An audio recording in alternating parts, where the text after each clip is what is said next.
In the world of BIM, it's no secret that Revit has stolen the show. The design and construction industry has finally standardized on the Revit platform, making it essential to learn not only the picks and clicks of the software, but also the collaborative workflows. Hi, I'm Eric Wing, and I have over 20 years' experience in the engineering, architectural, and training industries. In this LinkedIn Learning course, I'll bring you through Revit MEP from beginning to end. Pressed for time? Don't worry.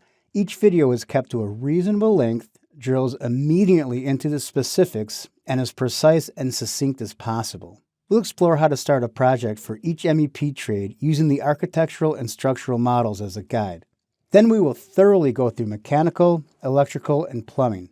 After that, we'll look at how to extract information into schedules and how to communicate that information in the form of construction documents. If you're ready to learn Revit, I'm ready to teach you. Let's get started.